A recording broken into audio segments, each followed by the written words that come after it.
Hello guys, it's your boy Kevbo and welcome to the AniMates One Piece Chapter 1001 review.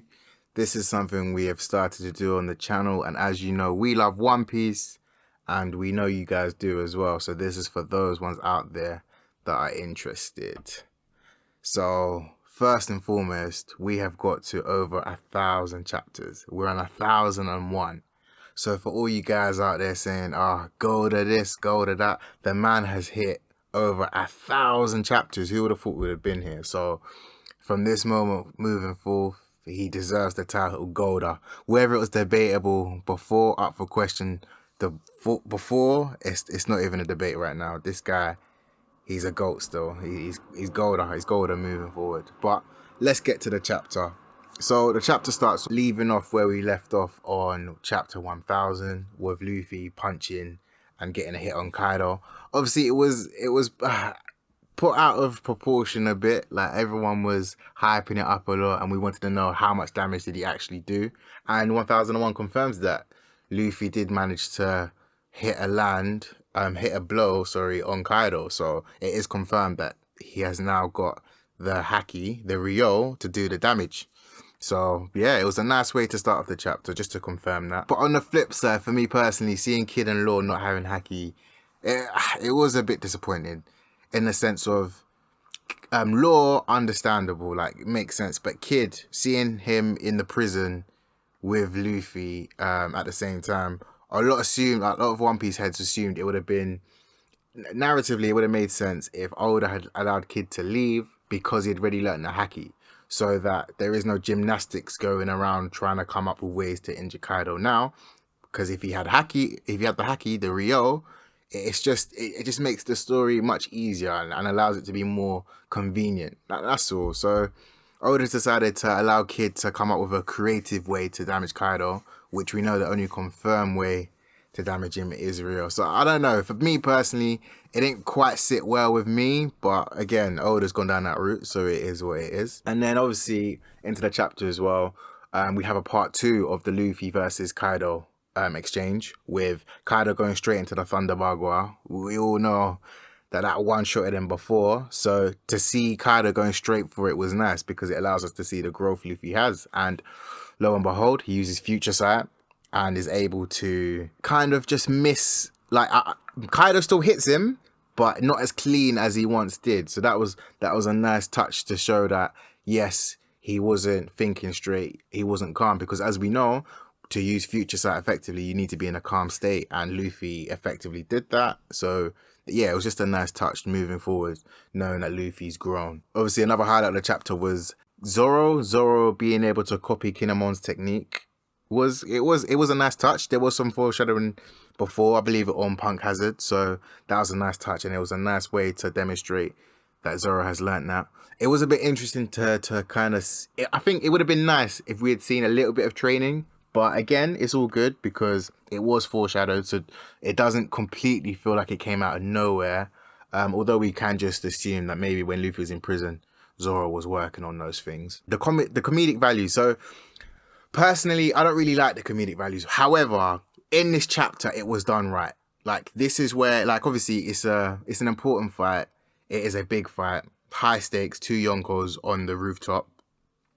But somehow, and this is the genius, and this is what I'm gonna call him Gold, 1,000 movement onwards, he managed to incorporate the fire coming from Prometheus on Luffy, Kid, and Zoro. It was nice. It was nice to show how, even though Kid comes across like he doesn't care, he's like, Luffy still managed to suck him in, as well as Law, and it just kind of, it's nice to distinguish that they're all rivals in their own way. So yeah, that was a nice comedic touch there. And with the poneglyphs, now look, with the poneglyphs, I think a lot of people might feel the same. I think it's kind of hinting how Big Mom keeps talking about the poneglyph again and again, and it can be hinting towards her betrayal towards Kaido, because Kaido just seems like he just wants to fight. He just likes to fight strong people. He just wants to see how these little monsters have grown, in his own words. But Big Mom, obviously, with what's happened with Perospero just before the encounter on Marco, has hinted at the fact that she's potentially gonna snake the ting basically. But yeah, for me personally, the highlight of the chapter was, and we all know, 5 people Kaido mentioned in terms of for Luffy, and then we have a nice silhouette of Shanks, Zebek, Roger, Whitebeard, and Odin. That was a nice little touch. So initially, as I'm seeing that, I'm thinking, okay, cool, Shanks. Obviously, we know Shanks had the lowest bounty coming into like out of the Yonkos, obviously excluding Blackbeard, but you know what I mean, the lowest bounty out of the main Yonkos and whatnot. So you're just thinking, okay, like a lot of people would have had Kaido like top 1 in the verse. Personally, I've got Dragon top 1, but this now, it kind of solidifies that now it's not as clear cut as we thought. So it is at least a 50-50. Like, don't get me wrong, all these Yonko can fight each other. We know this. But we knew Kaido and Big Mom's a 50-50. But we all kind of assumed with Kaido and Shanks, it's more of a 60-40 or maybe 70-30. But now this chapter solidifies 50-50. And I saw a lot of people talking about how obviously Garp wasn't mentioned. Why was Big Mom not shown? I don't know. I really don't know, because when you think about it, it shows you the characters that are above Kaido. Blackbeard, Zebek, Whitebeard, Roger, and Odin. These are all characters. Odin 50-50, but these are all characters that are above Kaido, and Kaido clearly respects. So to see Shanks on there as well, it sparks a debate. Like, interestingly, like, does that imply that Shanks is also above Kaido?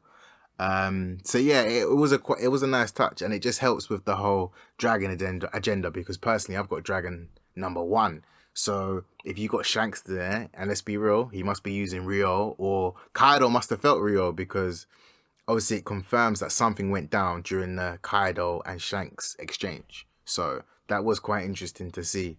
Overall, I don't know, it was a great chapter. There was action in there was fights in there was hype, there was obviously, it's always going to be a great chapter when you see Whitebeard and Roger silhouette. So yeah, that was actually really good as well. And yeah, just the whole no Garp, no Big Mom. I don't know, I saw a lot of people get salty, and obviously no Mihawk as well. But again, I think it was just more so the individuals that Kaido has come against. But again, that question is why Big Mom, but she was just there in it. I don't know. I think it was more so the people that he's come against directly, excluding Big Mom, of course. But yeah, for me, that was the highlight of the chapter. It kind of solidifies Shanks' position. Like, Shanks, because think about it, everyone else in that list is dead. Zebek, supposedly dead. Whitebeard, Roger, Odin. So Kaido's indirectly saying the only one alive is Shanks, that's on his level. But we know that's kind of to be not true, because obviously you've got the likes of Big Mom and yet Blackbeard there too. But yeah, overall, I did think this chapter was better than chapter 1000. I'm not gonna lie. I think with chapter 1000, it was more so, I think a lot of people, me personally, it was a good chapter, don't get me wrong, but I was disappointed, because I was expecting the chapter itself to be bigger than the milestone. But in this scenario of chapter 1000, the milestone reaching a chapter 1000, being on his journey for over 1000 chapters with Oda, that was bigger than the chapter itself, and there was nothing wrong with that. It was actually really good. It was perfect, to be fair. But I think we all have to agree this chapter 1001 is slightly better. I do think chapter 1001 may have been what everyone was hoping for chapter 1000 to be. Overall, so this has been a One Piece chapter 1001 review.